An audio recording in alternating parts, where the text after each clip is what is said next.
What's up, everybody? My name is Dell. This is Dell on Movies. Thanks for hanging out with me. And if you've been here before, thanks for hanging out with me again. Welcome back to another episode of Movie Swap. This is episode number 51. And tonight's guest is someone who I came across less than a year ago, but I've been a pretty avid follower of their channel ever since. He is a person who does a lot of interviews with a lot of people who are actually actively involved in filmmaking, and I love that about his channel. And of course, I love his personality. And I am talking about Patrick, and his channel, of course, is known as Have Cheetah Will View. What's going on, Patrick? Hey, what's going on, Dell? It's another night. It's a Wednesday night, so we're ready to get into some movies tonight. Oh yeah, this is gonna be one hell of a ride, I think. Oh, I think so. I think so. Just to get my viewers a little more familiar with you, aside from the movies, we talked about you actively interviewing people who are in the film industry in one form or another. But aside from that, you also do interviews with people who are heavily involved in the music scene. Yeah, my background is music. I worked for 10 years as a talent buyer out in California, and I worked with hundreds of bands and hundreds of shows, and it's a lot of fun. It was a lot of fun. Cool. By chance, I know you saw my Instagram story promoting the show. Did you recognize the music at all? No, no. That is from both. I did two different posts. Both were from used music from a band that you interviewed, Jaded Truth. Oh, jeez. I couldn't understand. Maybe my player was down, but I couldn't really. I mean, I could hear it trying to play. Uh Yeah, so it was like sort of crackling. I'm like, okay, I know this is good, whatever it is. I like the drum beat, but I uh couldn't hear the full thing. So sorry. No, it's all good. It's all good. So yeah, I kind of went back through some interviews, like, yeah, let's see who's got some good stuff on there, and that's on Instagram because every band's not on Instagram. But Right. they've got quite a few tracks that are on there to use for your stories if you want to.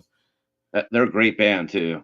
Yeah, Jaded yeah, Truth from Newfoundland, Canada. Awesome, awesome band. yeah. So a lot of interview are punk musicians.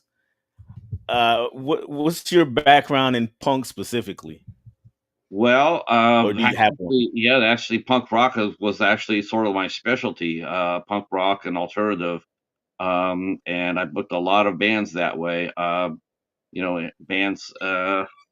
God, just where to even start? I mean, you got Wax, 22 Jacks, you got Alice Donut, you got Sublime, you got just a ton of just up and coming acts that were on their way up and did a lot of ska, like Save Ferris, Incubus, Insolence, Deftones. Those are all bands that played for me before they played for anybody else. I mean, as far as getting signed to their label deals. Oh, cool. Um, yeah, so I mean, tremendous, a lot of talent that came through the doors. I started off with a little 150 seater. If Hobbs is here, Hobbs will come in. If he comes in tonight for our show, he will probably drop a link to Marsugi's, and that's the place I started my career at. And it was a little 150 person seater, and then I worked my way up to a 1200 seater and a 1000 seater, and had a lot of fun doing it. All right, so I gotta ask though, which way you like better, that the small intimate places or the little bit larger? Honestly, because I love the discovery aspect of this, including this interview series. Um, I'm sorry, Yasik, but I love the Marsugis. I love the Marsugis. I love discovering. It's always fun finding them before they break. I hear you. I hear you. Me on my end of it, I've heard pop punk sprinkled here and there. Not a big punk fan. Mostly whatever seeped into mainstream. I've kind of, oh, that's cool, and I've listened to it.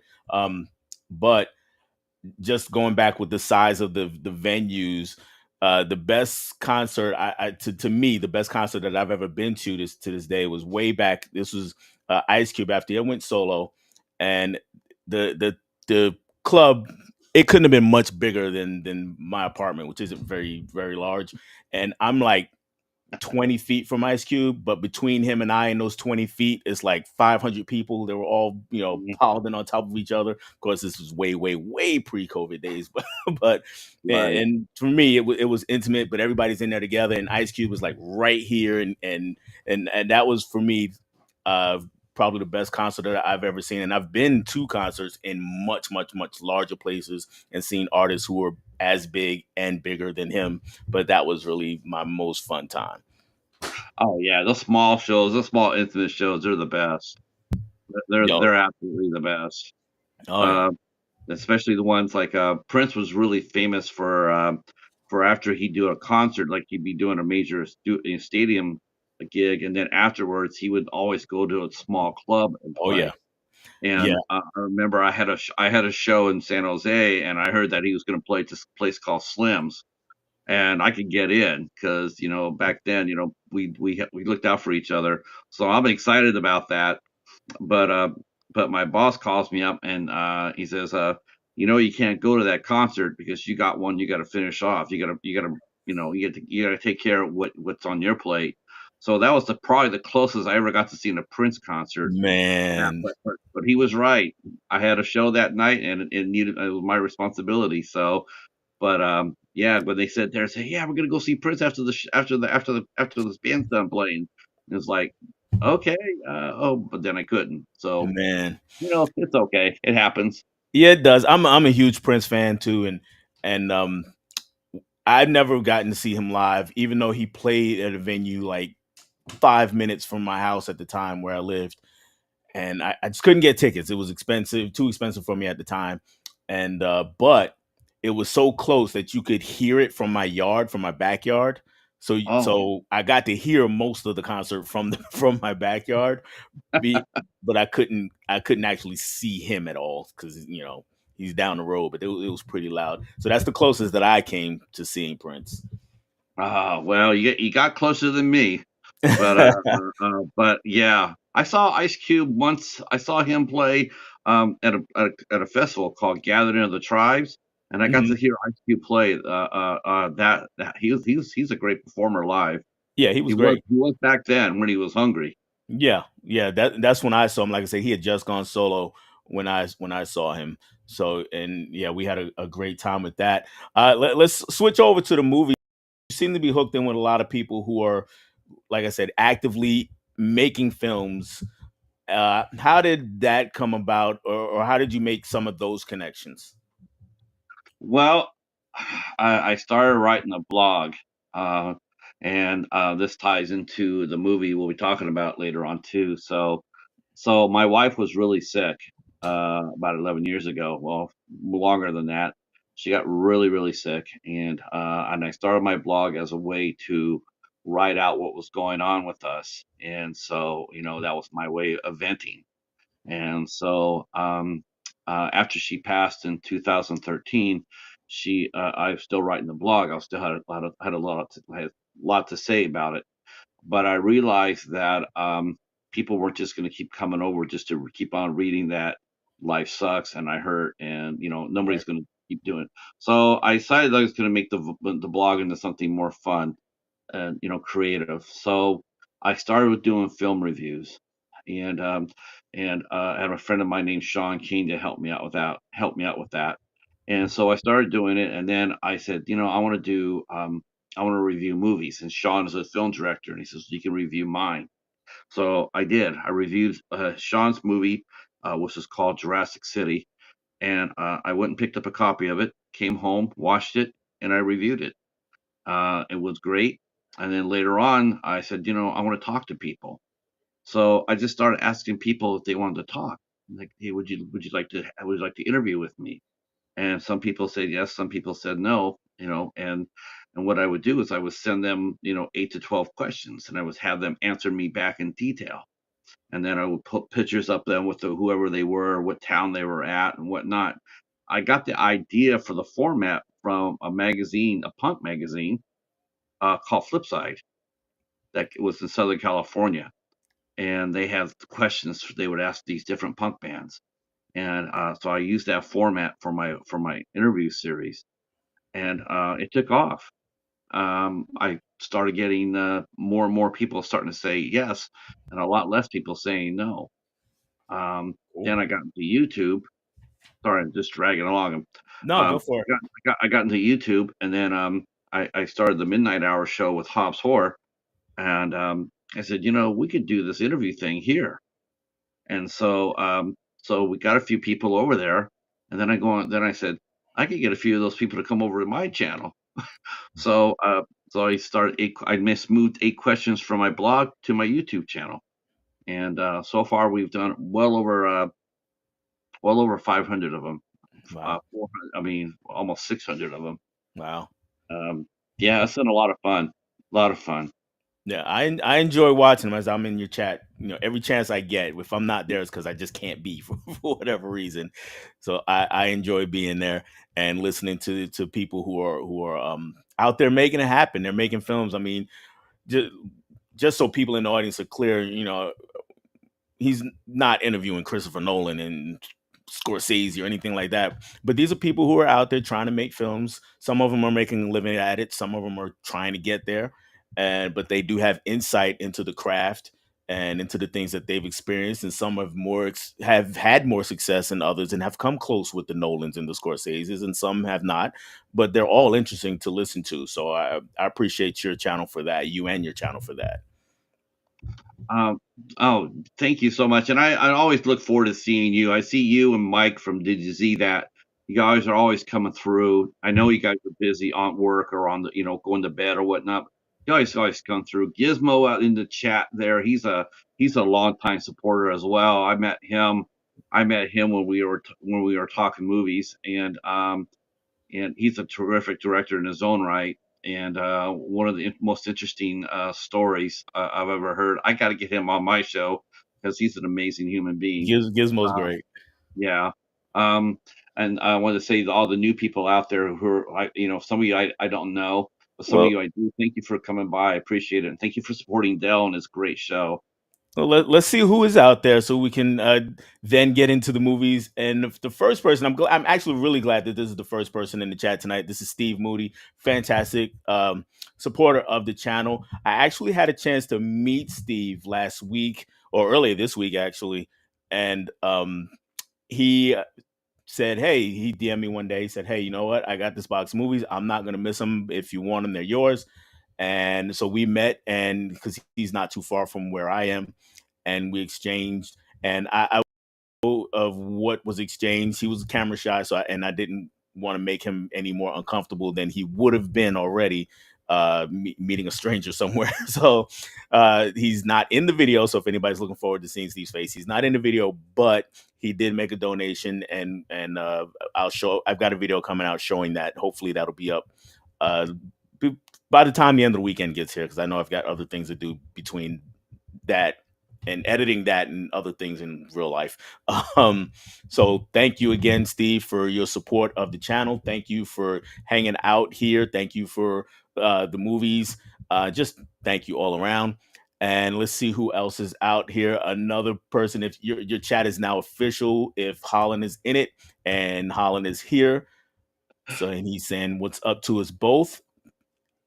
The monkey is here, and the monkey always has the intros. He says, what can I say about the cheetah will view? The one who slays every interview. Just a shame you see that he wanted me to change my name from the monkey. Okay. So, but he always comes through with much better intros than I could have. Spicy is here. What's going on, Spicy? And of course, there are the twins. There's probably Mika. Usually it's Mika. Kira usually has her name on it. They say hello. Oh, And just yeah, kind yeah. of, I just started seeing that channel popping up. I'm gonna have to go over there and investigate that a lot more. yeah, they're as twin sisters, Mika and Kira, and they're fantastic. Even if they're not doing content, they're out supporting just so many channels, and they're just always welcome. And if you have them on your show, they're a breath of fresh air. So I would highly encourage that. Corey is here from Wookie's Movies and Music. What's going on, Corey? Corey's channel is just growing, and I love to see it. And there is Gizmo, as you were talking about, saying hey to everybody, hey to us. and he's saying some more hellos to everybody.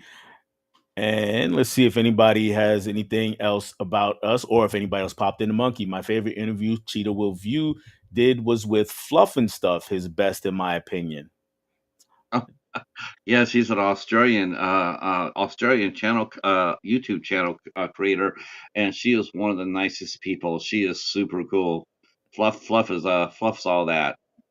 Okay, I'm gonna have to go back and check that one. I don't remember if I saw that one.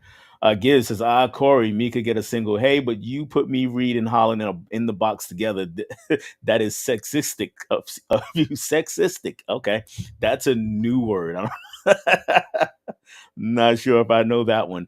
Um, and of course, he's always gone. He's always given Corey a hard time. Is what that really boils down to. He says, Gizzy, you have me all figured out. Steve, got my Purple Rain 4K coming from Orbit early next month. Can't wait. Yes, Purple Rain is coming to 4K. We were just talking about Prince a couple of minutes ago, and I for one, I can't wait either. Giz, I love you. We're attacking the men, Corey. We are just slaves to the system, like small golems in a box. I tell you this, Giz has the most creative comments. Patrick has a great interview conversation with the man, the myth, the legend, Richard Stanley, and of course, Uwe Boll. Uwe Boll is an interesting character. That's for He's a sure. he's a very cool dude. He's a very cool dude. I mean, and I'll tell you what, I'll die on the hill against anybody who says he's the worst director. Believe me, I've seen a hell of a lot worse than Uwe Boll. A lot worse. I'm of the movies that I've seen of his. I will admit that I'm not really a fan of them, but yeah, I don't. He's not the worst director. No, not Looking forward, he's not even in the zip code. yeah.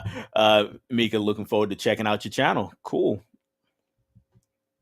Go ahead and give him a subscribe while you're at it because it's got good stuff. He's interviewing better directors than Nolan. Richard Stanley is the man. And Thank you. I only mentioned Nolan and got just for name recognition fact because I know some people, they hear me say, "Oh, he's talking to people who are in the film industry." Everybody thinks Tom Cruise is just sitting there waiting, waiting to be talked to. So I just wanted to make sure that everybody knew. That's you thanking people for support. Everybody knew what was going on. Steve, you're welcome, Dell. I'm actually not so shy, just a fugitive from a chain gang. I like it. I like it. By the way, Stanley's masterpiece is Dust Devil is getting a 4K release in a month. My favorite Stanley film, Hardware, probably coming soon from Severin or Arrow. I believe. Love them. I think if I've seen a Richard Stanley film, I'm not sure. Not really. Richard Stanley was the original director of The Island of Dr. Moreau, and Okay, I still haven't seen that one actually, to be honest, but I do know the film. Yeah. yeah, he that's a very interesting story. And he also did Hardware, which is a tremendous film, and he also did Color Out of Space with Nicolas Cage. Nicholas Cage. Yeah. Yep. Okay. That one, I was just in Walmart just before we came on. I was in Walmart and I was standing there contemplating whether I was going to get that steelbook for Color of Space. I didn't, but maybe soon. We'll see. All right, let's get to the reason why we're here, Mr. Patrick, and that is we're going to talk about your movie first, which is I will let you introduce it, give us a brief synopsis, and I'm going to let you go big screen so you can command everyone's attention. So the movie that I picked for Dell to watch today is the is probably the most personal that I have. This is the one film that I reviewed on my blog first, and it's my very favorite review I've ever done. It's of my very favorite movie I've ever done. This movie really speaks to me. I mean, it really speaks to me, and it's a powerful movie. It was released by IFC Midnight, and it was written and directed by I always get his name right, Liam Gavin, and he was an Irishman. And this is only his first. This is his only feature length film. He's got some shorts out there, but this is his first feature length film. This is a tremendous movie, and it talks about grief, and it talks about revenge, it talks about redemption, it talks about forgiveness. All those factors really played hard in my life after my wife died, and ever since. And so when I saw this movie and I watched it, it just, what would you do? What would you do to go back and be able to talk to your loved one? What would you give up to do it? What would you do to get vengeance or justice or just that one last day? And a dark song covers that in a really unusual way. I love it. I was thrilled to death uh, when you picked it. Thrilled to Yeah, death. you told me as much, so I was pretty excited to watch it. And just to plot wise, for anybody who's not quite sure what we're talking about here, we meet a young woman named Sophia right at the very beginning, and we see her buying a house, but she's not as picky as most house owners as far as like things that we would be picky about, right? She's not necessarily worried about square footage and not worried about, the neighborhood, and she's not worried about those kinds of things. She's really worried about, which way is the house facing, and does it have certain rooms in the house? And she's assured that it does and is facing a certain direction. So she goes, okay, that's fine. I'm gonna really rent the house for the year is what it boils down to. She only wants it for the month, but they say you got to do it for a year, so she decides to do it for a year, and then come to find out that she has hired another gentleman to perform a ritual in which she may get to talk to someone on the other side, which we don't know immediately. We get to find out a little bit later, and as we go along, we'll kind of get into that. And that's pretty much it. And he's telling, oh, other than he's kind of a stickler for what he's trying to do. He's like, you can't do this, you can't do that, you can't do this, you can't do that. Are you ready to do it? And she agrees, and off we go. And right at the beginning of this movie, well, before we get to the beginning of the movie, before we continue, I do want you to mention, you mentioned that this was IFC Midnight. So for people who are watching, you may have you heard me say before, heard my guest say before, that one of the ways we do this, or the way we do this, is each person, myself and the guest, will submit a list of movies to each other, about 10 of them, just to give the other person some choice and make sure that there's something there that they haven't seen. And his Patrick's list, he when I was watching, actually was on his channel before I picked the movie. He's like, "Did you get my hook? Did you get my what I did with this list?" And at first I didn't, because I didn't really look at it as that closely. And then I started looking through it. I was like, "Oh yeah, all of these movies are what?" I'll let you tell, Patrick. I picked all the movies out for Dell. They're all IFC movies. I knew I was going to get an IFC movie talked about on this show, and that's what I did.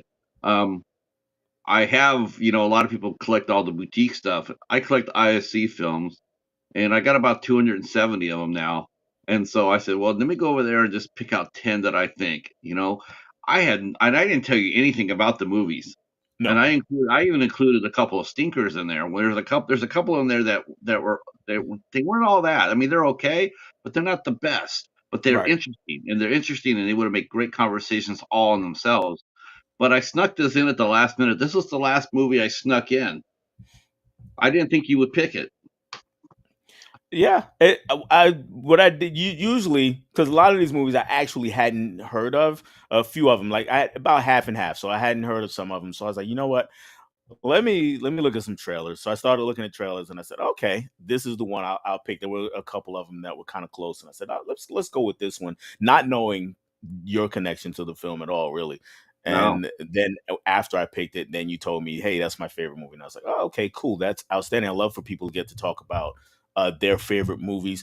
Before we continue, I just want to say that Mika said she loves Color Out of Space, but more than that, Mr. Adrian popped in, so I had to say what's up to Adrian, who just asked everyone how it's going. So we wanted to make sure to acknowledge everybody who's just popped in to the chat. All right, so let's go ahead and get back to the movie. And my sticking point, one of the things that was I wasn't sure about the movie as it was going on, was our friend who she hired. Well, first off, let me say this: I've Joseph, I swear, I heard in the movie 1,000 times, And then when I was watching something else to try to help me out after I watched the movie, somebody said Michael. So I don't know if which is which as far as that goes, but I think it's Joseph. Um, Joseph. Uh, yeah, Joseph Solomon. He was the occultist.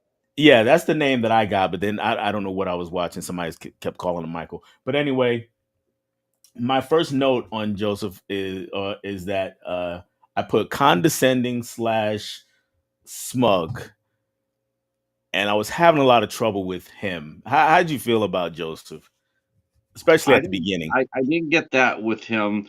What I got was it all depends how much you believe into the paranormal. How you Mhm. go in.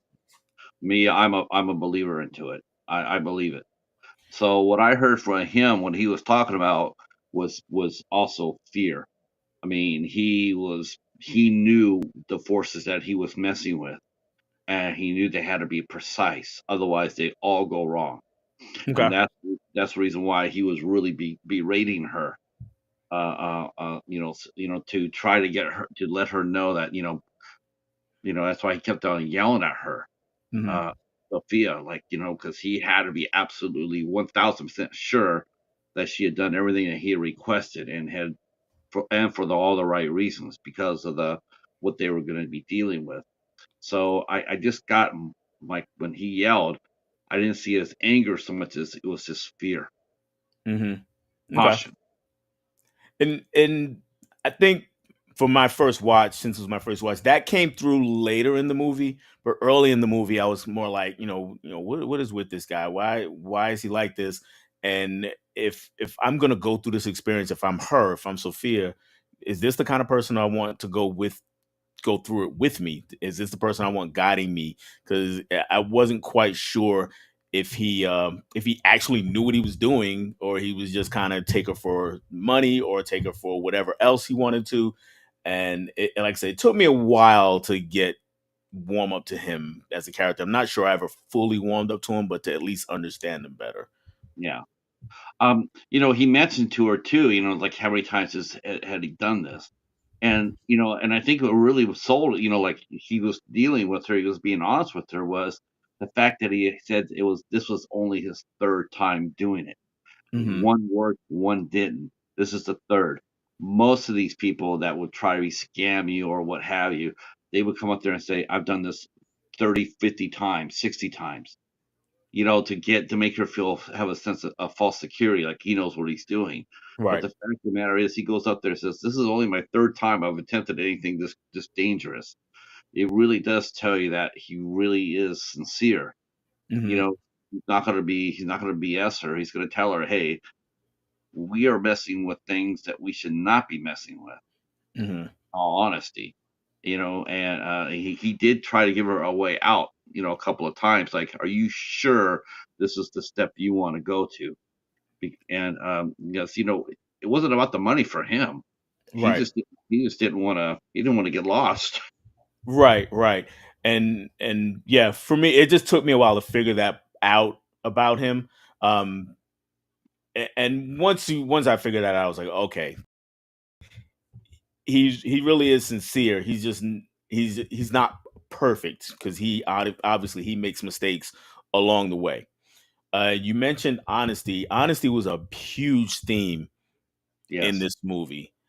And on Sophia's end, because he kept stressing to her, or kept asking her questions and stressing to her that she needed to be honest.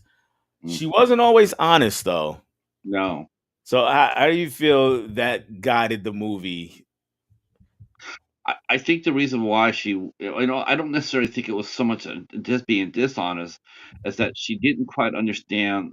Like, she asked for something, like, like it's like when people asked it, like, I'll try this food, or I'll try going on this ride, and you don't really know what you're getting yourself into, but you're gonna Mhm. try anyway, and then you get in there, and all of a sudden it's way beyond what you thought it was gonna be. And for Sophia, that's how it felt. It's like you know, she wants this to work so badly, but there's still part of her, the rational part of her is going, this is like, what is really going on here? Is this really what I'm doing? I mean, there was part of that she had to overcome. She had to overcome the rational part of herself and get fully in touch with her spiritual side. for this to Yeah. work. And she also had to realize that, you know, the telling the complete truth is what's going to be best in the long run, rather than what she kind of seemed to be doing was almost like hedging her bet. Well, I'll tell him this because that'll keep him around, and then he finally says to her, he's like, look, you're not trying to protect my feelings, and I'm paraphrasing. You're not trying to protect me. You're not trying to, because whatever you tell me, that's what I'm going to go with. It really doesn't matter to me, but you have to be honest about why you want it. Otherwise, this is not going to work. We should So, have probably mentioned too about Joseph is this what he was doing, his occult work that he was doing was so stressful to him and so dangerous that we see also too that he had smoked in alcohol. He yeah. had a he had a drinking problem because of the stress, and he smuggled that into the house.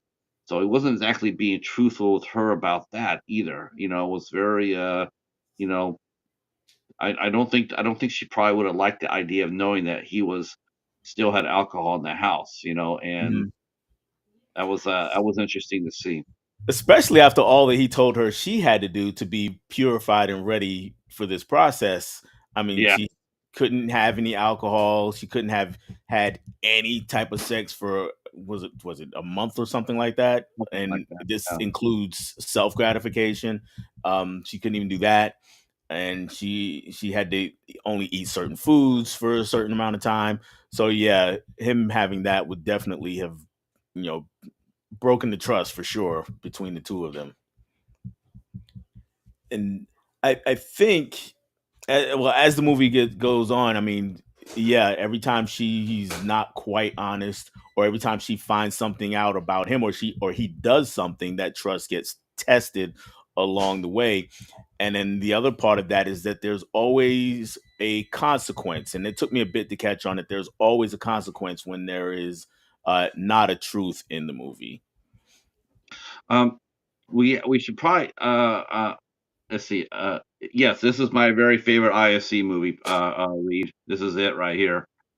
Um, One thing we got to mention too is the fact that Sophia, her little boy, had been kidnapped and killed by a bunch of teenagers doing a satanic ritual. So, Right. that's the reason why she was doing this. And what she was hoping for was she was hoping to not only she was hope they were hoping to raise not only her son but something else in order for that to happen. Which Hmm. you know I won't say that because we'll have to say that for a little later. But that twist was different because most of the time you always see these movies and they're always trying to raise just the principle, like raise my son, but that's Yeah. it, raise my daughter, that's it. But this movie took it to a whole new level. Yeah. Oh, Yeah. um, And even with that whole revelation about her son, though, even that took a while because, at first she didn't want to tell him that. It was somebody who doesn't love me anymore, or I love them, but yeah, they no longer love me. And then we get into a little bit later, it's like, oh, well, this is about your son. And then it's about vengeance. And then you move forward and it becomes about something else by the time we get to. So I thought that was really interesting.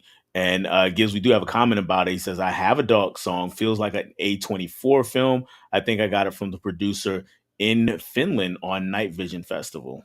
Cool. very Uh, cool. if you haven't checked it out, I would check it out. Uh, Interesting. You mentioned the A24 film.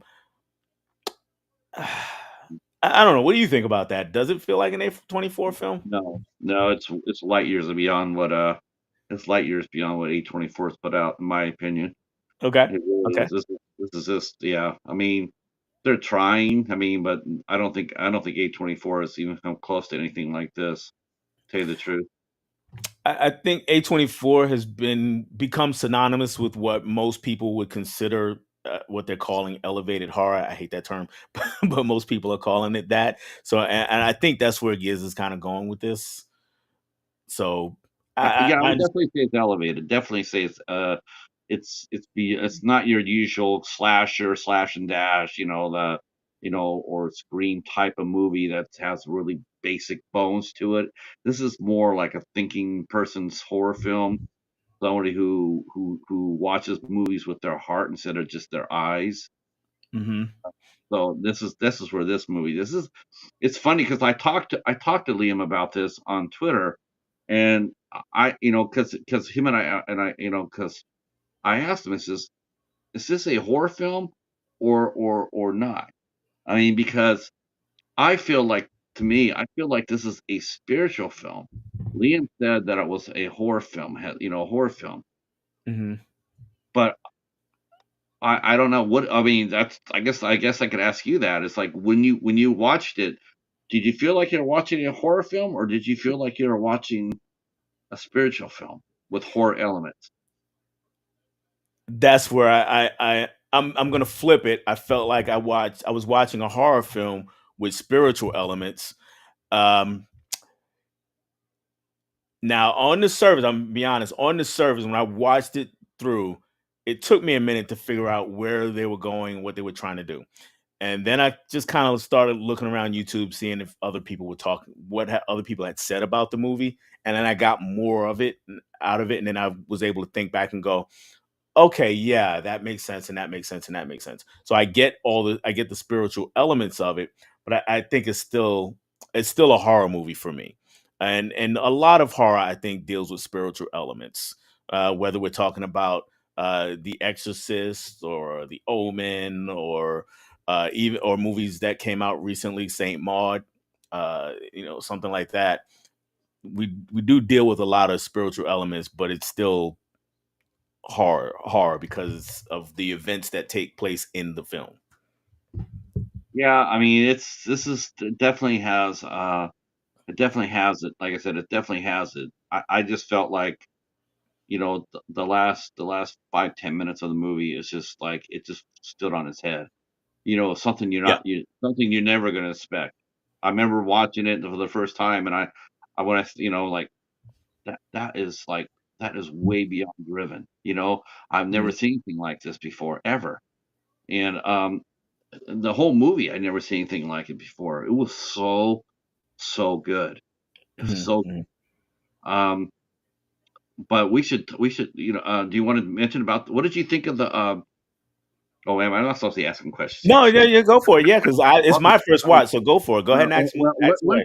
what did you think of the ritual that they did to they had to do the ritual to help raise the little boy. What did you think about that? Well, for me, when you say the ritual, I'm really thinking about 2/3 of the movie. Because it's not like in most movies. In most movies, the ritual is mentioned, and then we get a scene or two of said ritual, and then something happens. Well, the entire movie is the process. Yes. uh and Joseph mentions right away, this is going to take 6 days, and then we spend those 6 days really watching things play out. So it was interesting from that point, and it was you get further and further invested in it as you see how badly Sophia wants it, because she really wants it to work no matter what is asked of her. um so we get more invested in it, and then about her son we really get even more invested in it. And then, like I said, she's talking about vengeance, so we're not quite sure if we're 100% on her side, but we do understand because it's her child. And then on the other side of that, we got Joseph and all the things that he's going through. And so yeah, the whole movie, really 2/3 of the movie, if not more, is the ritual. So I really was interested in that, if that Uh, answers your question. yeah. Um, yeah, it's and the ritual itself. And one of the good things I mentioned many times before, what really makes a movie stand out, I mean, really stand out, is not only when it has a great story like Dark Song has, great actors, but the score. And the score is definitely part of this movie. It Yeah. is so effective. I mean, it is really, really strong. It sets you on edge. Uh, it's haunting. It is haunting as hell, and it's part of the movie for sure, and it helps put the viewer think when I was watching it and I'm hearing this music, I mean, I it was really hard to get comfortable. Like most of the horror films, you're sitting there, you already know where it's gonna go. You already Yeah, know it, and there's no, especially with people who watch a lot of horror, and it just, like, but this movie here with the score, as soon as it comes on, it takes you out of that comfort zone. It's telling you like, you can't rest here. There's no rest for you for this movie. You're going to be invested in it. You're going to be you're in that house.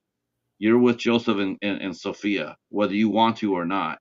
yeah. And so, I really thought that was a critical piece of the movie that really drove it home and really emphasized what they were doing. Yeah, with the score and the house that you mentioned, I mean, that's the setting for 90+% of the movie is the house. The same with Joseph and Sophia being the only two characters on the screen for most of the movie. And that score, it's a very atmospheric movie. You really get caught up into the surroundings, into their surroundings. And that also aids in it being a horror movie as much as it is dealing with the spirit of these two people, especially Sophia. That was a major plus for it, in my opinion. So yeah, I definitely get that where you're kind of drawn into the setting of the film through the visual and through the audio with the score. So yeah, I agree with that. What did you think of the of what Cynthia had to go through? Oh, at different times I felt different things. Um, I I didn't think so much about what she was going through as far as the ritual itself was concerned because I knew that she was willing to put herself on the line for it, and I knew it was one of those things by any means necessary. She's going to do what it takes to make this successful in her eyes, whatever success is. So that part didn't bother me so much. It was the things that were outside of the ritual that Joseph was kind of putting her through. Yeah. And that, again, that's where my issues with him were. So we got, like I said, a lot of the berating. I, I get he was passionate about what he was doing, but it came across as unnecessary to me for him to treat her quite that way. Even though I think in his eyes it was like this is the only way I'm going to get my message across. And then, of course, there was the one scene where I really just disliked him, where he just really took full advantage of her in a sexual manner. Um, and at that point, I was just really kind of turned off from him. And at those points, I'm looking at her and going, "Yeah, do you really want to continue down this path?" But she was bound and determined that she was gonna do it, no matter what, even through whatever else he would put her through. Yeah, that was an uncomfortable scene, and it just felt really it fit. I mean, I'm not gonna say it didn't fit in the movie, because he was, that was him, but what it did was it fractured her trust. Yes. 'Cause before up to that point, they had been working well together. They had actually, and she started seeing the manifestation. She kept on asking him, "When's it working? When's it working?" And he says, You'll know when it's working." Hmm. You start to see just a little bit of the edge on the edge of everything. Things are starting to happen. Yeah. And, she's seeing it now. She's seeing that, hey, he's right. And then he pulls that little stunt. And all of a sudden, before where they were just talking with each other, now pretty soon we're back to where they're sniping in each other. Right. Right. That trust Um, wasn't right there. Yeah, I'm gonna duck into the chat for a few minutes just to see if anybody's talking about the movies, and well, this is not about the movies, but about what's behind me. Giz said, "I love that you have the mighty Peking Man behind your head. That was a beautiful movie." With a Mhm. beautiful lead. You know what, Giz? I'm gonna be honest with you. That's the one movie out of that set that I haven't seen. He's talking about the set right here, the Shaw Brothers. Most of them are martial arts movies. Mighty Peking Man, I don't think is a martial arts movie, but that's the one I haven't seen from that set, so I do gotta check that out. It's a I've heard tremendous. some crazy things about it though. That's a great movie. I saw it at a midnight showing at a local theater in San Jose. It's a great movie. Okay, okay. I am going to check it out here pretty soon. Spicy says, "Is this your fave IFC midnight movie, Patrick?" I think we established. Yep, this is. And he says, "Thanks for good words. I heard it now. I am behind in the stream." You're good. You're all good. Here we go. What I meant when he's comparing this to an A24 film, he says, "What I meant with A24 is their distribution, especially in the early days with Under the Skin, Pie, Enemy, Dark Places, etc. Films with no real genre, not a pure horror, not a pure thriller."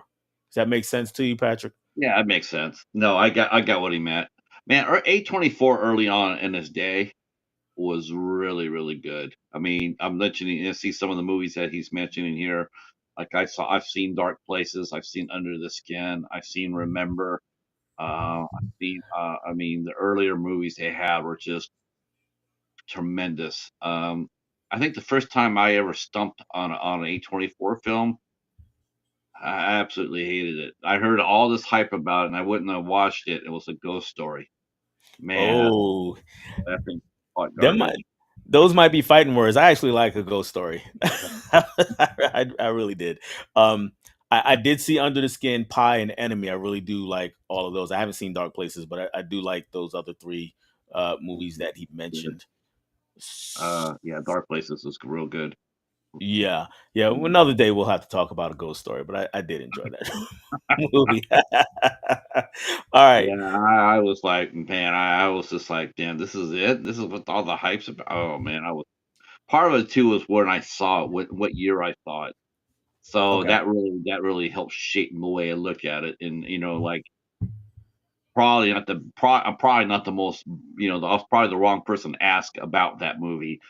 But coming back where I was coming from and seeing it on screen, talking about death and how the spouse is behind, it was just really personal, on a level. And so it's just one of those movies where it's just like, as much as Dark Song appealed to me, this one, it just didn't, it was just when I saw it, I Yeah, should watch it again.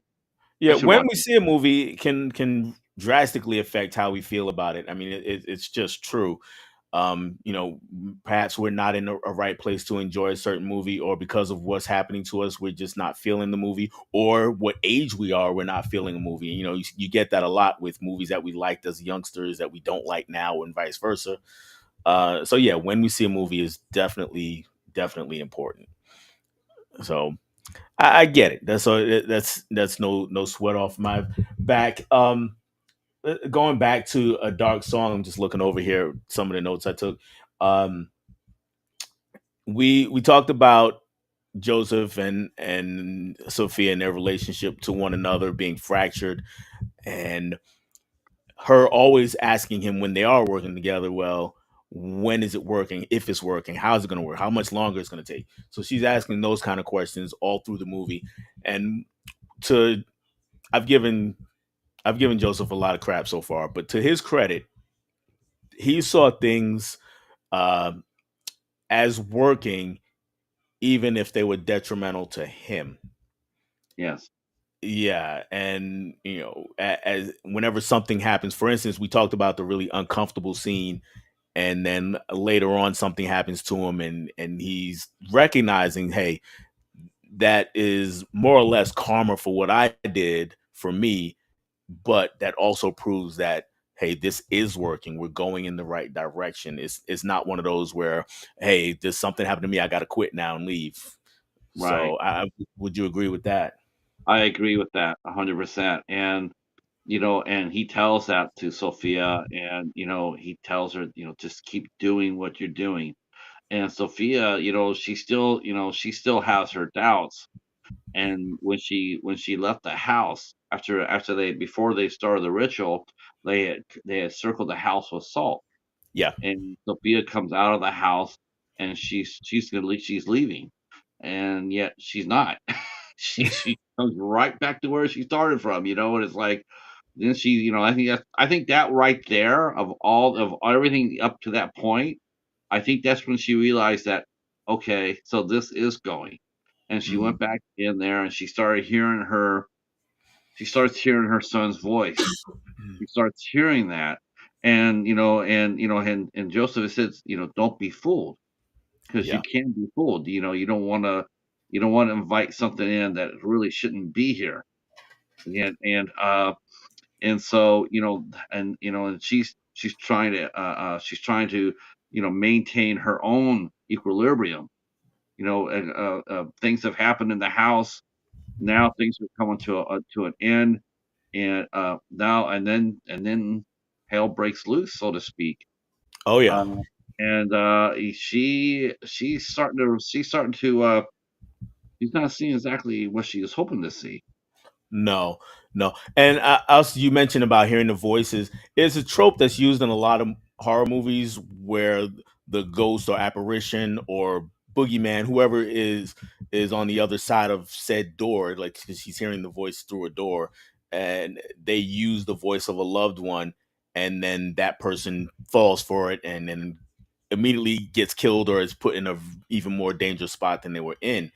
And to her credit, Yeah. and she never does that. She No. listens for a while, and I'm just gonna put this up in case we do get into that territory. But she listens for a while, and she realizes no, that's not it. This is not what I'm here for. You are not who I think who you're trying to make me think you are, and backs away from that voice and immediately kind of goes towards Joseph, and he's like, "Yeah, good job. That is not it." No. um what's really so we're doing spoiler alerts then. Yeah, So I did it just in case, and this is going to be a movie that's tricky to kind of talk around. yeah, we should probably I'll bypass that part. We'll go to where Right. Sophia is definitely they attracted a lot uh, of really not so good spirits. We Yeah. don't know where they are, who they are. They just are there, and she is running for her life, and they take her downstairs, and she's I'm sure because she passes out. She passes out. She wakes up, and she is now bound. And I Hmm. think there's part of her that's sitting there saying, like, okay, none of this is real. This is just all in my mind. Hmm. And they're gonna tell her in a very certain and very emphatic way that no, this is real, and let's talk about it. And Yeah. so they do, and it's very brutal. It's very brutal and shocking because you're not really expecting that. Hmm. And she's now she's totally overwhelmed, totally like shocked, doesn't know what to do. When she ran up the stairs, did you expect to see what was waiting for her upstairs? No, not in the least. And actually, let me put it this way: like in the notes that I was taking, the first thing I wrote was just she's walking towards the light, like because look, everything lights up, Right. and so I figured, to be quite honest with you, I figured, okay, maybe she died already. Yeah. So because he's now walking towards the light, and that's always what you think of when you see something like that. Somebody's walking towards the light. I mean, once they get there, it's over. But then, yeah, she opens up the door, and then my next note just says giant, and And that was the other part that she got to do. That was part of the ritual, was not only would she be able to talk to her son, but she would also get to talk to her guardian angel. correct. Wow. And Yeah. that sight is amazing. Yes. Amazing. Never seen anything like that before. I'm not ashamed to tell you, when I saw that, man, I broke it. That broke me. I was Mhm. like in tears. I was like, that's just it's such a beautiful, beautiful scene. Such a beautiful scene. And it's just amazing with how they did it. And I'm uh, for my end of it, it was visually, it was a great scene. But I thought the more beautiful scene for me was the very last scene.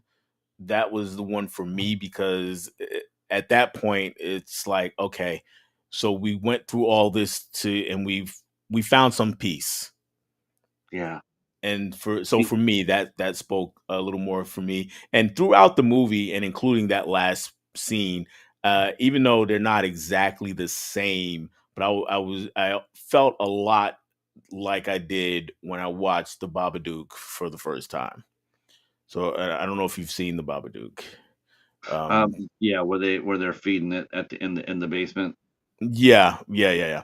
And so throughout the movie, I kind of felt that way a little bit, as especially once it's revealed, hey, we're looking for, I'm trying to reach my son.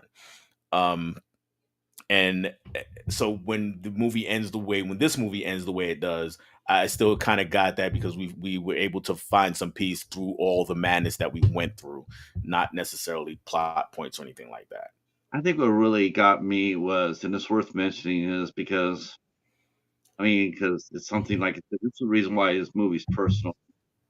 When she's sitting there and she looks at her angel and she's almost speechless. Sophia's almost speechless, and she's sitting there and she's looking at him, and she finally says, you know, teach me forgiveness.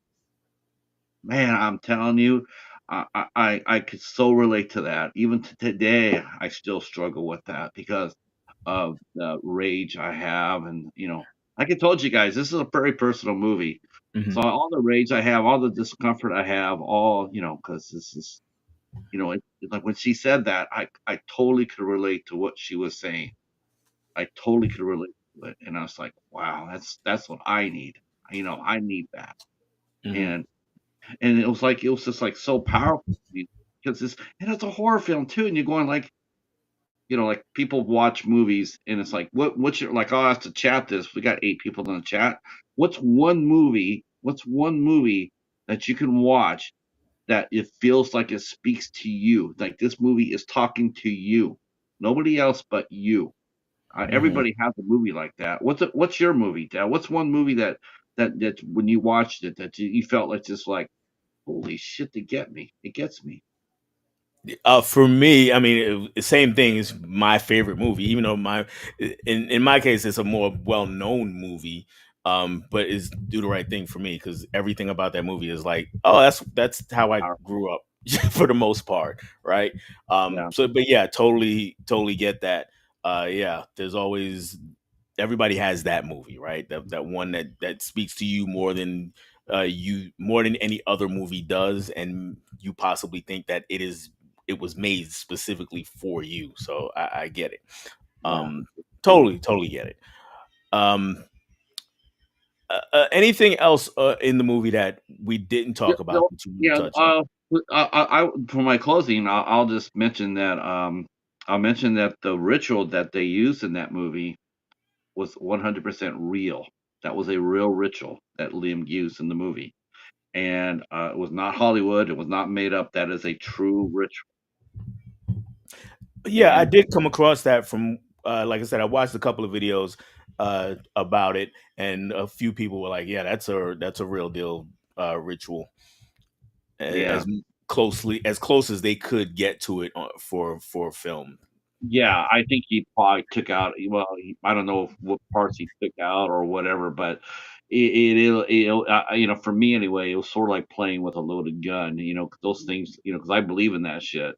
I believe in that. It's like, when I Mhm, was watching that, I'm like, "That's some really dangerous stuff you're messing with," it's I don't know, maybe that's the reason why he's only made that maybe that's the reason why he hasn't made a film since then. I don't know.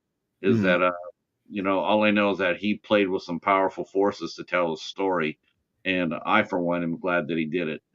Um, it's a great movie, and definitely my favorite. All right.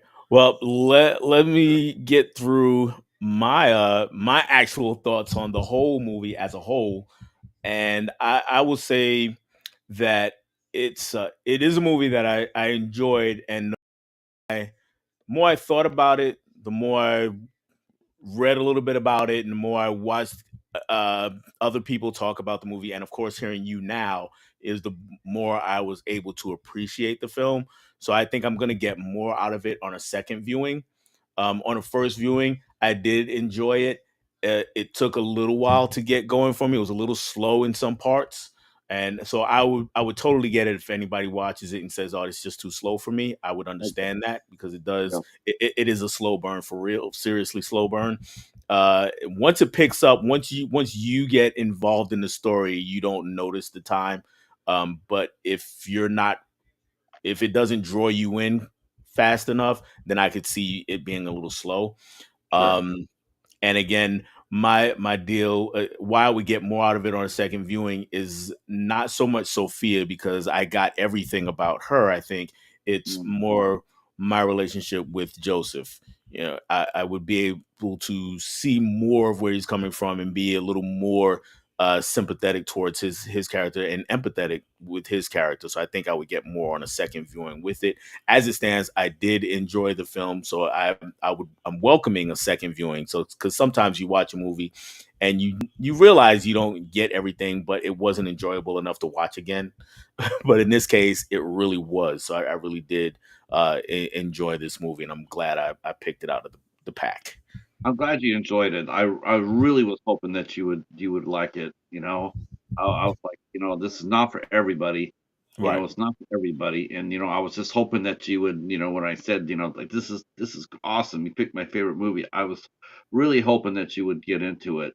Of course, I would have totally understand if you would have said, "Hey, Pat, it's just not for me, but thanks anyway." I get it, because there are movies like that for people, just because you're flying this flight doesn't necessarily mean anybody else will too.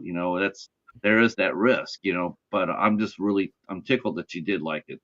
And I'm Yeah, really tickled that other people are wanting to see it. That's really what I'm happy about. I think we talked it up pretty good, so that I that think helps so them want to too. Thank see. you. I really appreciate it, and for giving me a platform to talk about it. Oh, absolutely. This is I get what you're saying. Oh, you were talking about his last comment. All right, and Amicus is looking forward to checking it out. So yeah, we really hope you do get to check it out. And as you tell them here, you say it's a beautiful movie, and they are. Mika and her sister Kira, they are horror aficionados themselves. So I'm very curious as to about what they're gonna think about this Mm, movie too. Me because too. they are very, very big horror fans. And this is not a it gets brutal at the end, but it's not a gore fest. On the other hand, the movie we're going to talk about next is a gore fest. Yes, it is. Man, this Yes, is it a is. bonkers movie. Man, Yes, so the movie that Dell sent me that I picked out of the 10 he sent me, I picked the Belko Experiment. there we go. I could not think of more two movies opposite of each other if you tried than A Dark Song and the Belko Experiment. But this movie is absolutely bonkers. Um, I went in watching it. I thought it was going to be like immediately when I saw it, I'm thinking, okay, this is going to be like mayhem. With directed by Joe Lynch, and I'm thinking this is going to be mayhem. And so I was like, okay. So I didn't know what to expect other than I read the back of it and says it's a battle royale in this building, and I'm going like, okay, this sounds like this could be a lot of fun, because I really like mayhem. That was my Mhm. first introduction to Samara Weaving. And Joe Lynch he's a tremendous director. He got a really top-notch dramatic cast. I mean, the actors in the Mayhem are Mhm. like, there's some really good actors in there. This is just like we'll just get 10 B-listers and throw them up there. No, he got some really good actors. So to And hear, so to yes, develop. I was like, it's got okay, a good there's cast. yeah, yeah. The cast is super strong. Yes, A yes. and I'm like, "Okay, so I'm all for it." And then I saw that James Gunn had written it, and then I saw a lot of familiar faces, including his brother Sean, and I'm going like, "Okay, we are in for a ride." And, not mistaken about that. Not mistaken about that. Plot wise, Belco is a company there that is located in Bogota, Colombia, in our film.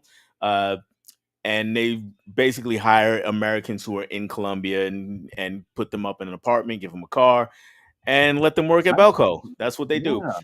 There's a and lot of fringe benefits for that for the work for Belco. I was sitting there going like, where do I send my resume to? Because a car, an apartment, and a yep, job. I'm like, damn. yeah, exactly, exactly. And what we find out is on this first day, well, on not the first day of the company, but the first day we're becoming aware of this company, we meet with someone who's getting hired. We meet someone who's just getting hired on, and we find out, and this becomes very important as the movie goes on, that there is a tracer put in each employee's head because they are told that there are a lot of kidnappings in the area.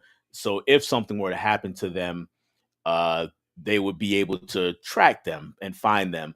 Um, Little later on, the day just kind of goes on. We just watch kind of regular office proceedings, just people kind of talking to each other, doing a little bit of work, a little bit of flirting, a little bit of arguing, a little bit of it all going on. We have a couple that sets up our pseudo love story. We meet the boss, we meet a couple other guys, and Everybody suddenly seems someone likable. Everybody, as that's the thing. Everybody seems, everyone they seems know each likable. other's company. Everybody's likable. The boss is likable. I mean, Right. it's like, Right.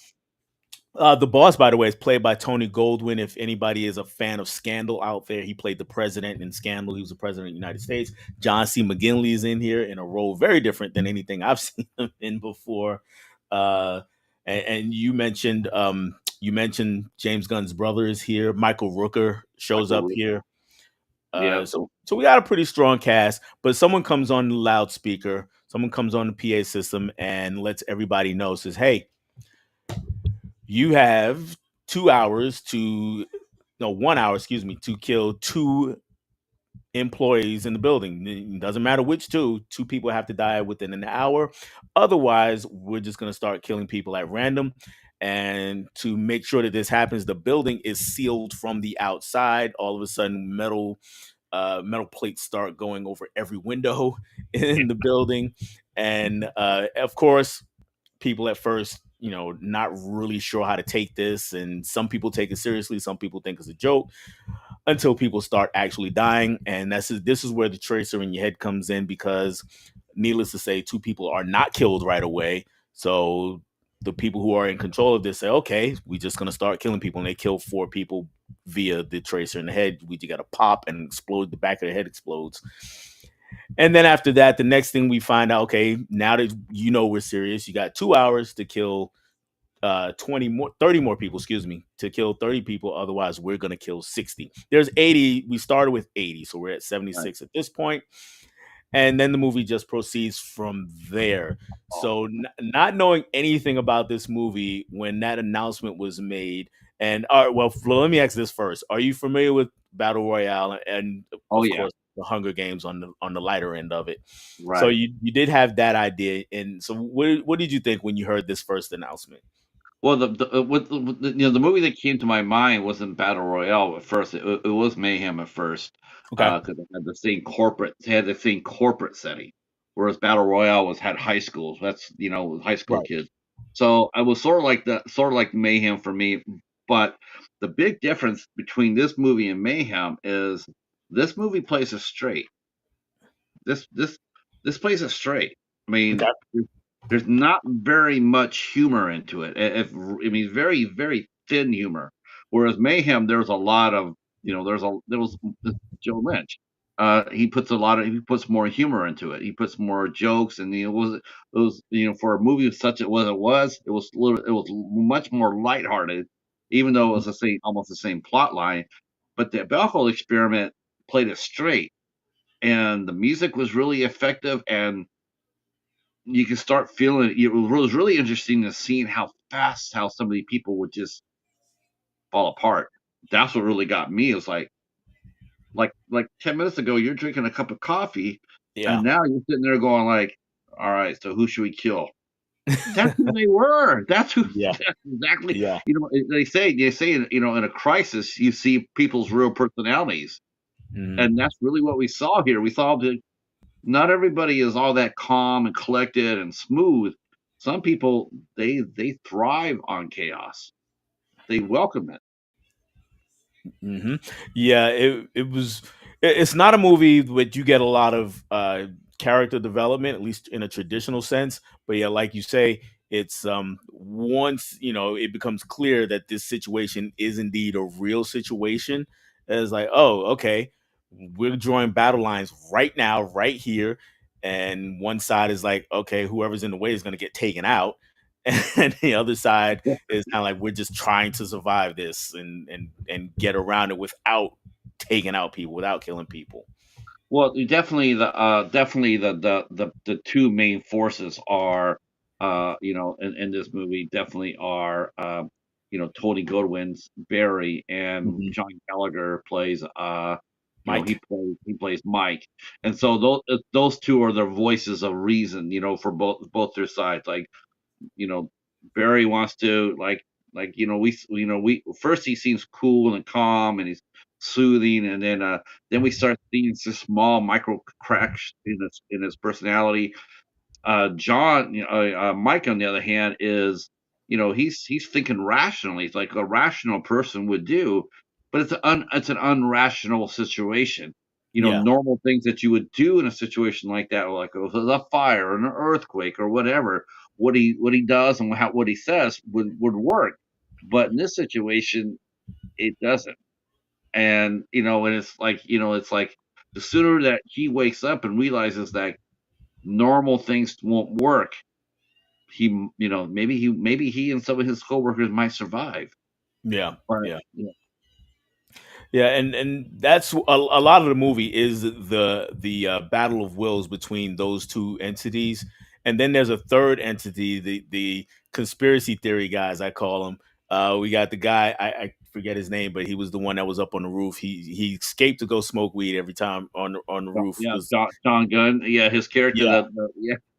yeah, Yeah, that was his. That seemed to be his regular work routine, and yeah, so when shit hit the fan, he was like, "Come on, guys, this is not real." And then once it became real to him, and because he's actually was the closest person to the first one killed, and that was crazy. Um, so when it becomes real to him, and then he's just trying to rationalize it in his mind and what's happening, and he's just coming up with just wild theories.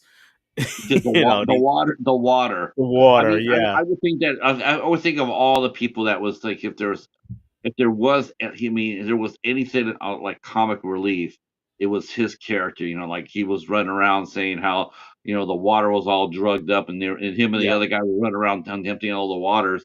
But at first you can sit there and laugh at that, like, but you right, really think about it, not so funny, right, because you just don't know, because this is not a normal situation. Maybe he's right. Maybe they did put something in the water. Maybe it wouldn't be such a good idea just to drink it.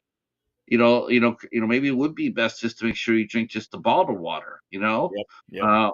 or something like that. It was interesting, interesting. What do you think, or how'd you feel when that first kill happened? Because he's like, say, he was standing right there, and he was really Yeah, in the middle of saying how this is not a real deal situation. right. And then his friend dies out there on the roof, and he's just shocked. It's like, well, wait a minute, that's not supposed to happen. Hmm. And all their friends are there, and then that really does, and then we see him. And we see him next time we see him in the bathroom, and he's trying to get the blood off his friend off of him. Hmm. And you can see in his eyes, like, you can almost hear his psyche crack in the bathroom. Yes, And yes. there's a lot of cracking of that going on in this movie. There's a lot of people that just, they got overloaded too fast, too much, and they just didn't know how to respond. They just didn't know. It really was a interesting study to see their reactions. Hmm. Hmm. And I mean, you couldn't prepare for a situation like that. I mean, you just really could not. So, and that's part of the whole experiment is just, hey, let's see what happens with these people. Um, and going back to Mike, you know, he's keeping it together, but he finds out everybody pretty much figures out about the tracers pretty early. But he starts to take action, and then he gets busted before he could complete his mission, which is to get it out of his head. Um, did you realize? Did you think that that was going to happen? them coming, hey, stop it, guy. We're not gonna let you Uh, do that. you know what? I just thought that he wouldn't be able to get to it. You know, like I thought it was going to be deeper into his head. You know, Mhm, for that to happen. So you know, but once they spoke up and said something, then you realize that okay, so this whole building is going to probably be full of you know, because he didn't go inside the normal track. He didn't go inside the normal bathroom. He went inside like the little janitor room. mhm. You know, and you know, it's like who would think about putting a camera and a microphone in there? But Right. they did. But they Yeah. did. And you They know, and so they were ready for that. That's what part that got me in that whole scene was like, damn, man, you can't do shit in here. I mean, they got you coming and going. Yeah, they did. They definitely had a camera and a microphone No, every I didn't every which think way. I didn't think he was going to get it out of his head. I just like this just I mean, what's the point? You know, it would be too early into it, and it's like how if he did get it out of his head, I mean, he would have to do is just curl up somebody somewhere and you know and basically just hide. Like the new girl that's what exactly she did. You know, when things Yeah. started going haywire, the brand new girl on her very first day, Mhm. she did awesome to survive as long as she did. I mean, she was probably she's probably the smartest one of them all, to tell you the truth. She was, but her end was so unceremonious. It was Yeah, like, wow. And that if there was one death in the film that really kind of, you know, I bothered guess you. got to me, bothered me a little bit, it was hers because it was like, she went through a whole lot to stay out of the way. And Yeah, and what happened to her happened. Um Now you mentioned something about Mike. You said, if he had gotten it out of his head, and this is just a kind of a theoretical thing now, if he had gotten it out of his head, all he had to do was lay low. Knowing what mhm. we know about Mike, you think he would have done that though if he had gotten No, it out? no, no. He would have been trying to rescue people all the way to the end. Yeah. He was he was a he was a compassionate man. You know, he was actually a true hero. You know, he Mhm. was you know he really was. He's willing to put his life on the line. You know, many times for his. You know, a lot of people did too. I mean, we're Yeah. talking about people cracking and running, but there were a lot of people in there that stayed their ground, that held their ground, and was trying to calm people, Yeah. and that included Michael Rooker, who we saw was working with his partner, who's in a very hot movie right now. Yeah. Yeah. Um, David, I see if I can pronounce his name right. David, okay, David. Oh, let me get this. Let me see. I don't know how to say it. Dasmalkian. He was the lead actor of Late Night with the Devil, and him and Michael Rooker are playing maintenance guys, and Yes. Michael Rooker is like a father figure to him, and calming him down and being his friend and just saying relax, relax, and you know, and then unfortunately for Lonnie, he's not wound very tightly, and he strikes out and he inadvertently kills his friend. He didn't mean to, but it Yeah. just, you know, And he I'll be honest. That Michael Rooker's death, that was another one that was kind of like, oh man, that sucks. Because yeah, like you well, said, he was compassionate, he was cool, and right when this thing starts happening, he just kind of comes up and is like, hey, what's going on? What do you think? What do you think we should do? And he's willing to lend his hand wherever is possible, wherever is necessary. And he was a great character, and he had a great special effect done on his head when he did get hit with I think it was a wrench, but when he did get hit, when they had it was concave, his skull was kind of concave. That was a great effect, which leads me to just the effects in general, because we got a lot of practical effects here. How'd you feel about those? it was so welcome. It was not. It was. You could tell it wasn't CGI. It was all practical.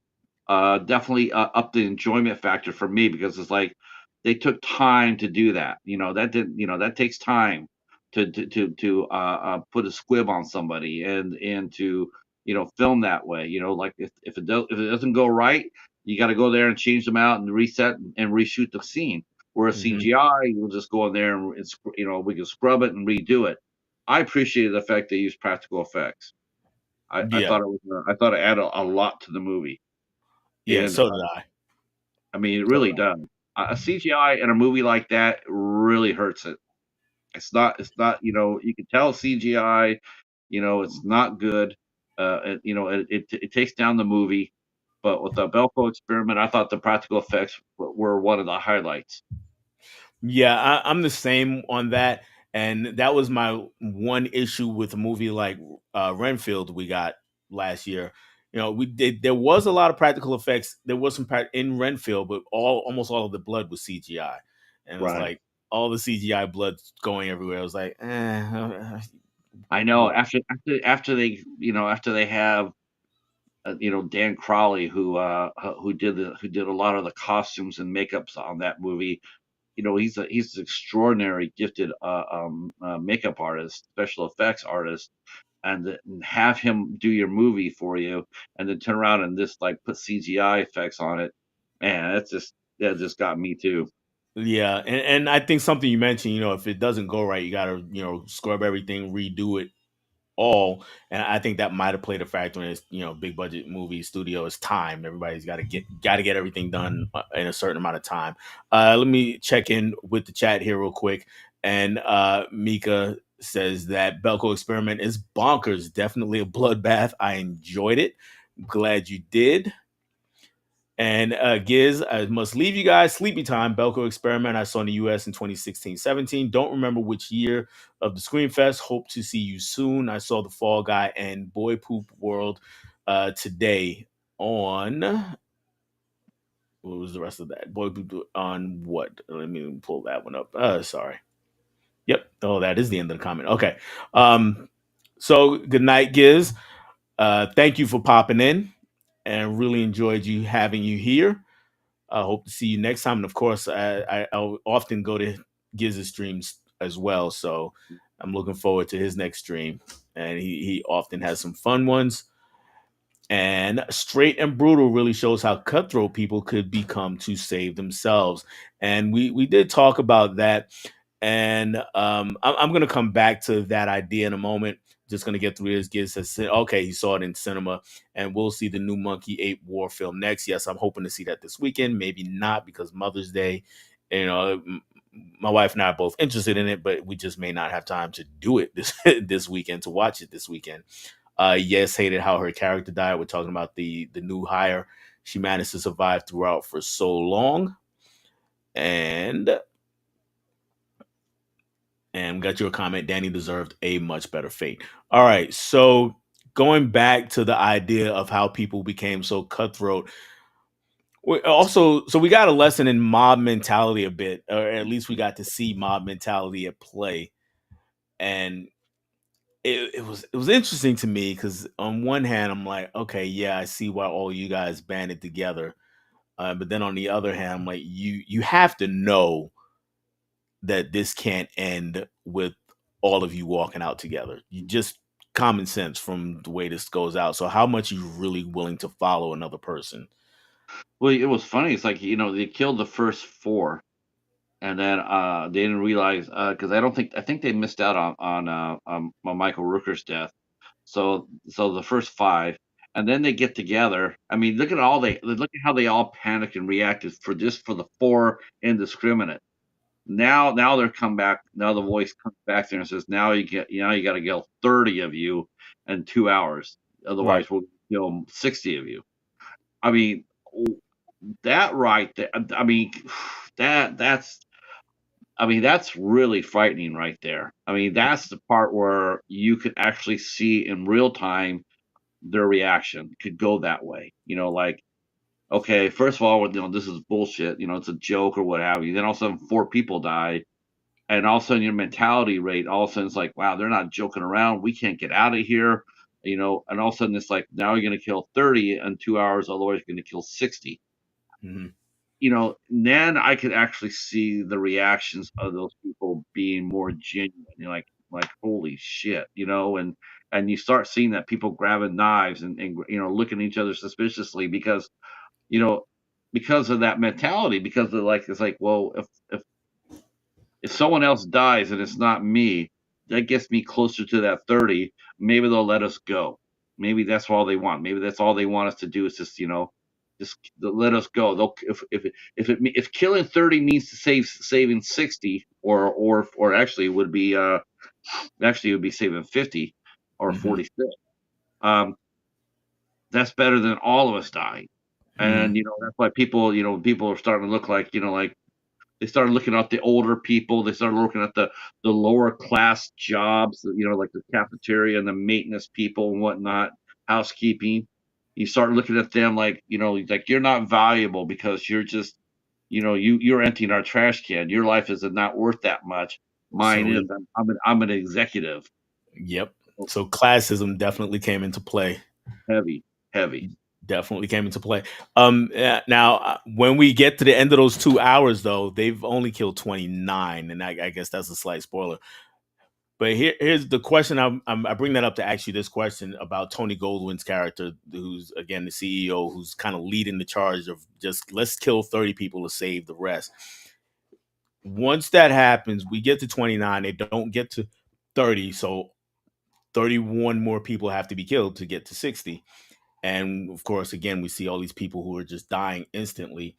And now he's tearing up and crying. So, in your opinion, was he crying because he could be one of those that dies in that mass, or is he crying because he was trying to do something for the greater good and failed?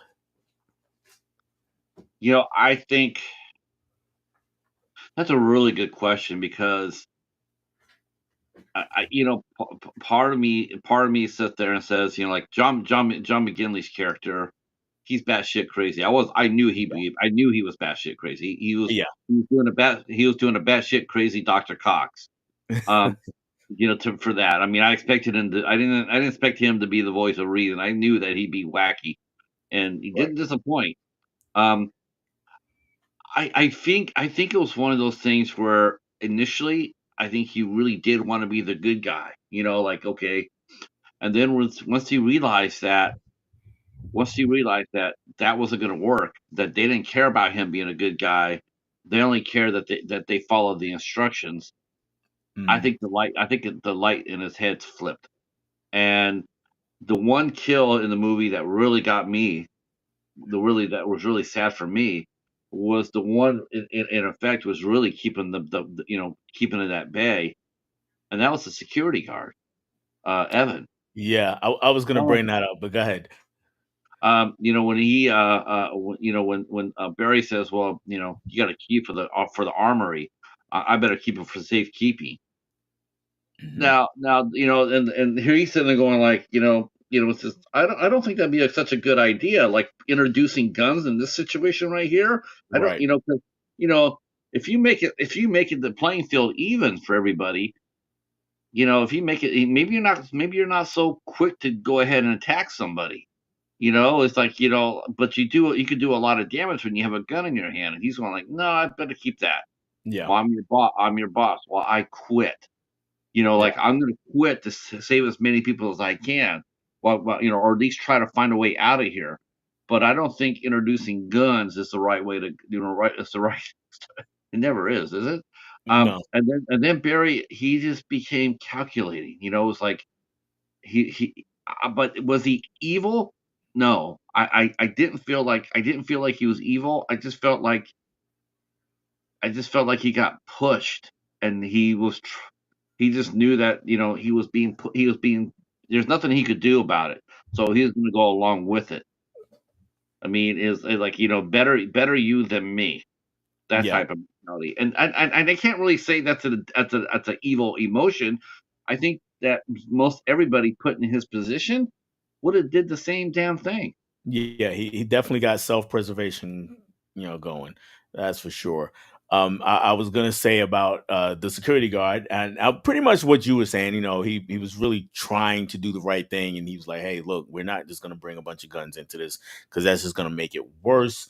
And I will say he was one of the few black characters in the movie, so I was gonna shout out the black man because he was trying to do the right thing. He did suffer a death, but he was trying to do the right thing. But it was interesting because it showed compassion. It showed rationale on his part, because not only did he not let others for the get the key to get all the guns, he himself didn't go to No, arm himself even more than he was already armed, because he had a gun because he was a security guard, and he only pulled it out when he was forced threatened to. and trying to protect others. So I thought he made some really interesting, uh, smart, although eventually fatal choices. Right. Yeah, he was just he was like it was one of those situations where he saw these people every day. He thought that they had a rapport with him, a relationship with them, he liked them. Like when he pulled the Yeah. gun on him, it was like, could he have pulled the trigger? And you sort of got the impression that he couldn't. Right. Like he couldn't actually shoot one of his. How long he been working there? How long every day you see the same person walk in? You're not, a normal person just isn't gonna, like first chance he gets, gonna put one in the head. Right. It took Mike, and even Mike didn't want to do that. Mike just, he just shot the tank off. Yep. So it's like, let's just not do that. Let's just, leave that alone.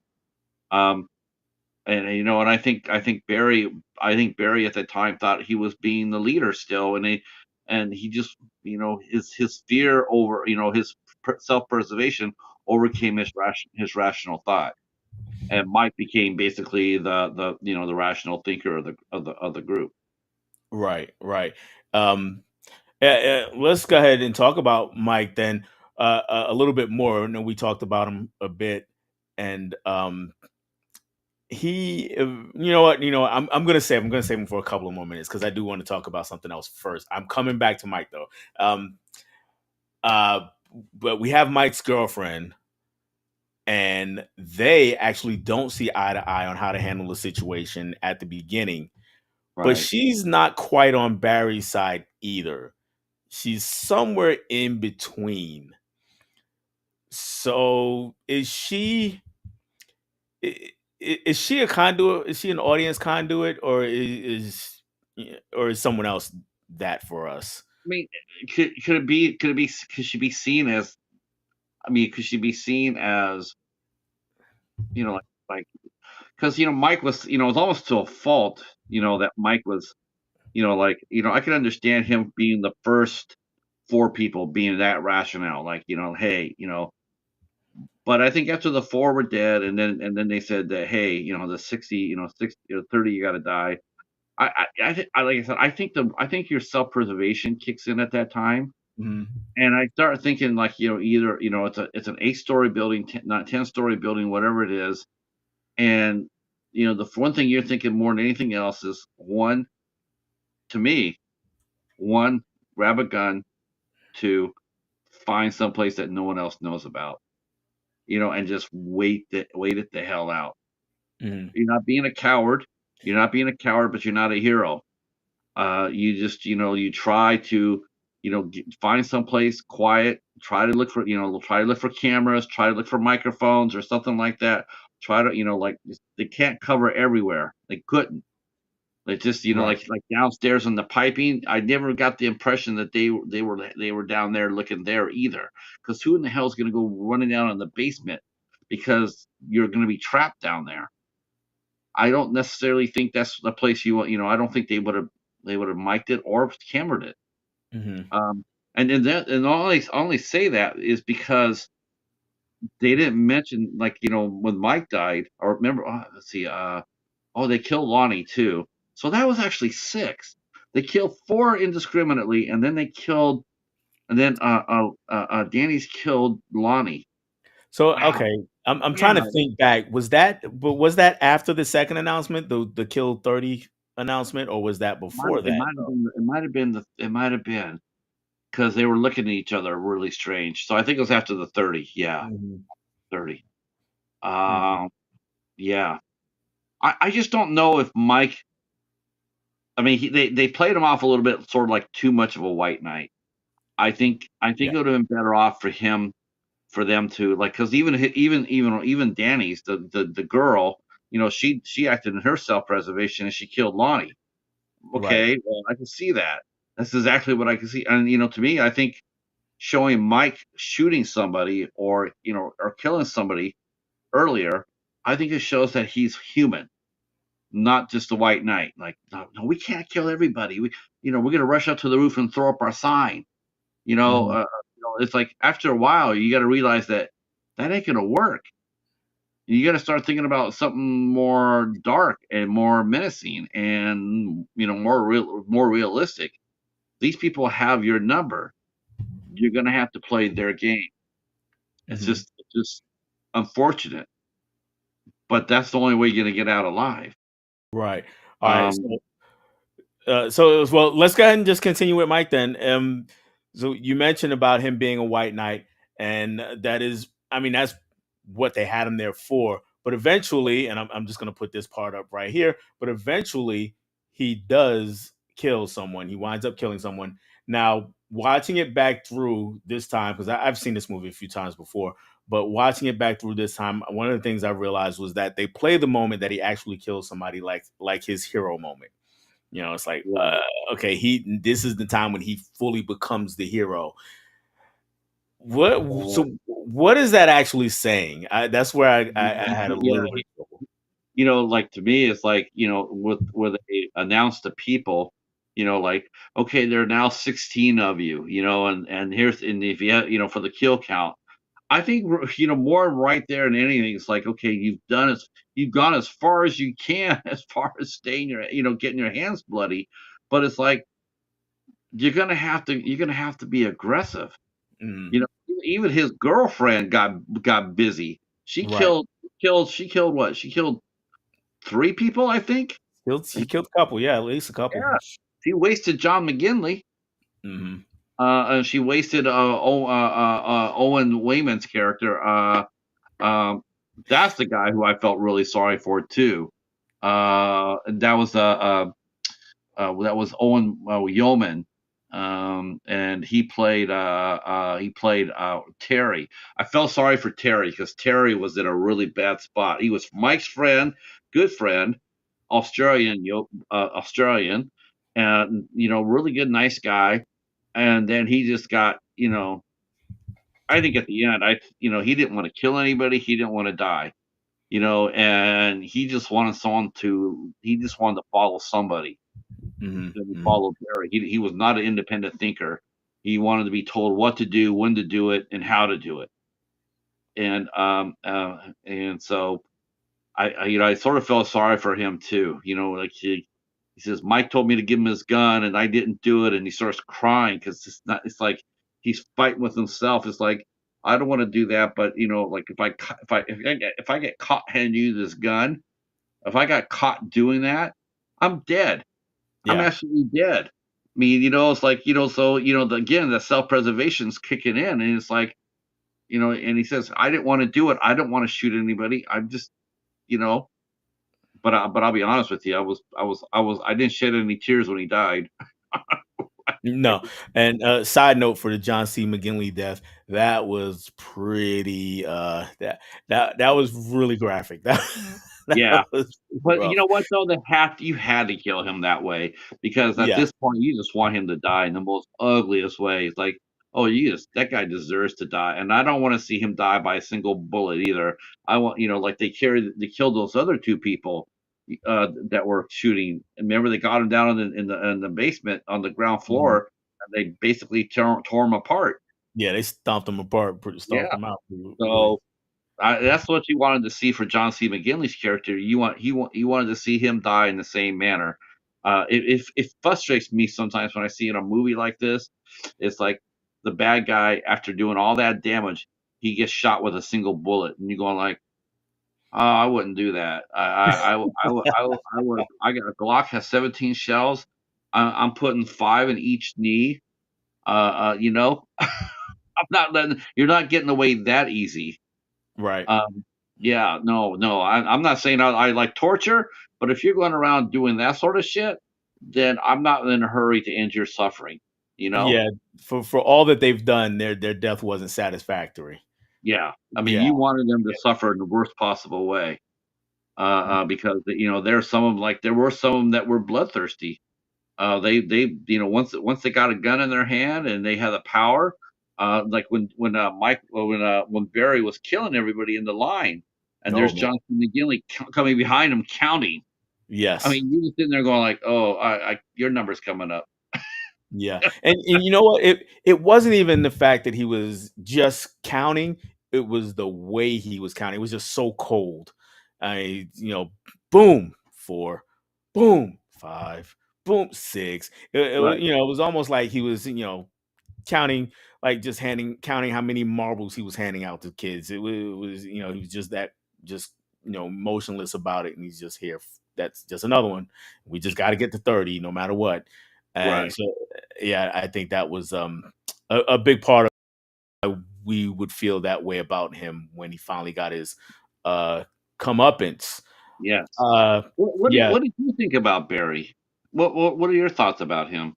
All right, give me 1 second, like, or give me a minute. I'm just gonna hit a couple of comments here, because I didn't think I could do it. If you're talking about something specific, Mika, let me know. 'Cause just the overall situation, or is there something more specific than that? And to yes, hate it when they killed the security guard. All right, my feelings on Barry is, yeah, I'm pretty much in line with you. I think I'm in line with you anyway. He was trying to be a take charge kind of leader, but I think he was always, in the better you than me category. So he's like, Mm, yeah, I'm gonna be a leader, but I'm gonna take out as many of you. I'm not sacrificing myself. I'm gonna take out as many of you to, at the beginning, let's save as many people as we can. But then when it's evident that we're not saving people, not going to save everybody, it's like, just screw it. Here, everybody's got to die, and yeah, and he separated the workers into class, yes, and then he had them kneel down, and then you were mentioning how he was crying, and they had to turn on the radio, turn it yes, up, turn it so you up so couldn't we hear couldn't hear as much. begging for their lives, Yeah, So, um, but yeah, um, he, he def- but you still wanted him to go. oh yeah, definitely, because he definitely right then, really, that whole scene where he's shooting people and he's got them lined up and he's shooting people. That was really his heel turn. Yeah. He really became the villain at that point. Um, So yeah, you definitely want him to go. But I thought he and Mike had a really interesting exchange after their big fight scene. And he says to Mike, like right before he dies, he says, "You didn't change anything." And Mike was like, "You didn't either." So neither Yeah. one of us managed to really, alter the outcome here. Everybody died. That was pretty much it. And for people who are, if you're watching, yeah, technically that's a spoiler, but this is one of those movies I feel is you still have to watch it to kind of Oh, yeah. experience what's going on with the movie. Even if you kind of have to see it and be like, oh, okay, that's wild. This Yeah. is a movie, I caught what you said about you've watched this movie a few times, and I can definitely see why people would watch this movie a few times because there's so many people there, and you can just watch them interact and how they reacted. I mean, there's a lot of people there, and not only were there a lot of people, what really interesting about this movie for me anyway was the cast is just like it's so full of familiar faces. It isn't just the main 4 or 5 stars and a bunch of extras. There's Right. people in there I knew from all sorts of places, all sorts of TV series and movies. I mean, this is a star-stacked cast here, Yeah. and Yeah. we're watching them die in horrible, horrible ways. It was just like, Yeah. interesting. And that's one thing I think a great thing about the movie is that it really quickly it sets up the idea that no one is safe, which in a lot of movies you don't really get that. Even with Mike, we sense that he is the hero or the final girl, whatever you want to call him, but somewhere we're still like, that piece might go off in the back of his head, and then we have to switch on to someone else. Because there were times, the first time I saw this, there were times when I was thinking, you know what, maybe, he eventually is going to die, and his girlfriend is going to be the one that sees it through, Right. um, I or actually thought possibly Barry. I thought it was gonna be the new girl. I thought she was gonna be the one surviving. Yeah, I was hoping, but I think she was a little too meek to be the one. Yeah, But I thought, she's been playing it, smart the whole all the way through. and I saw her, I saw Mike and Barry fighting to the death. Hmm. Like they both die, and then she come out there and be the last man standing. That's how I saw it happening, and it didn't happen quite that way, obviously, but that's how I saw it. I said, okay, well, we know who's going to be because the way they had her, the way they portrayed her, she was acted just like a final girl. It's like, Yeah, okay, yeah, yeah, that's true. That is true. um, She was, yeah, she was making a lot of good moves. yeah. It wasn't one of those where you just kind of be stupid and stumble along and manage to live somehow. She was actually making smart plays all along the way. How, Just how about how about the part where she and the interpreter were sitting in the elevator after the final 16, and they yeah, read off the kill counts, and all of a sudden he mentions her name, like Danny so and so, and he takes one his arm kill, off and her. takes his arm from around her. Yeah, yeah. That was that was the only time I actually laughed at that. I thought that was funny. I thought that was great. Yeah, Hey, that Tia. was fantastic.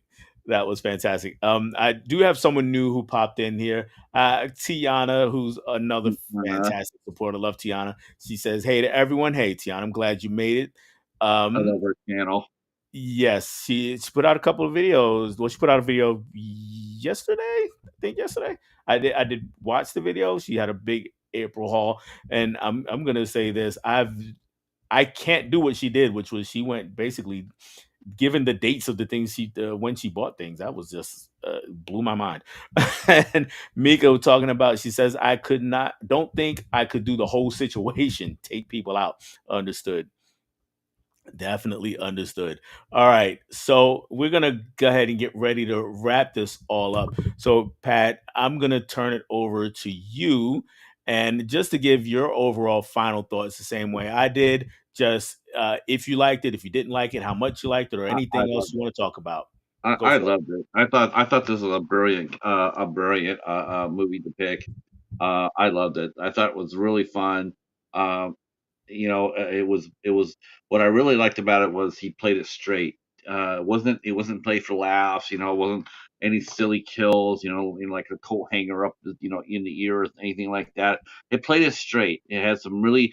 It didn't really have a lot of character development, but I think the strength of the cast was able to overcome that, and you got an idea of who these people were already, and just how they're talking, how they're interacting with each other at the office. You didn't need a lot of character development because you got a lot of it right there from the actors. The gore was great. The plot was great. Um, I liked the ending tremendously. Um, Good seeing Greg Henry in again.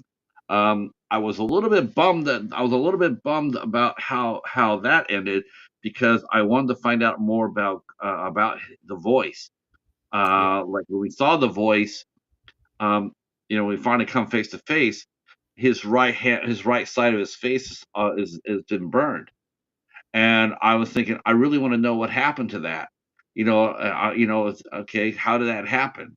So yeah, I actually thought that I thought he was gonna be a key part of going forward, because this movie did get set up for a sequel.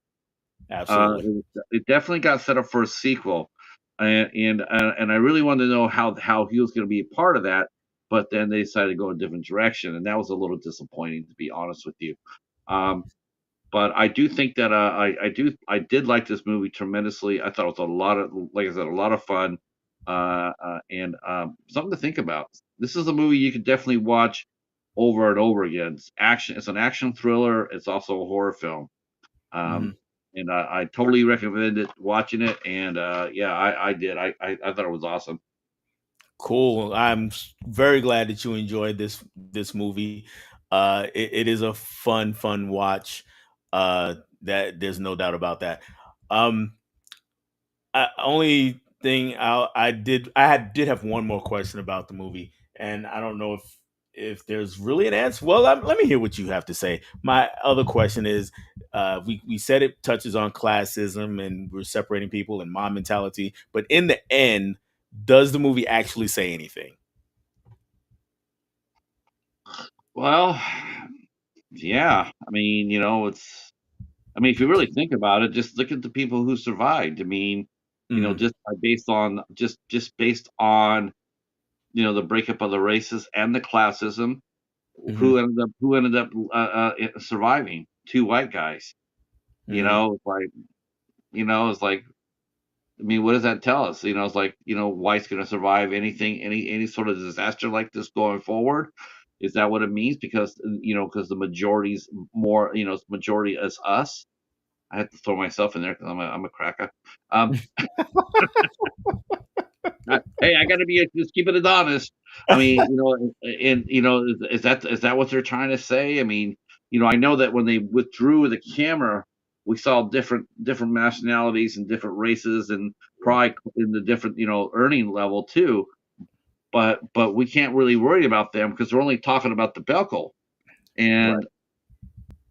and that's the impression I got. The impression I got, I guess, would say was, they're saying that the white guys will probably survive over everybody else because they have the vast majority.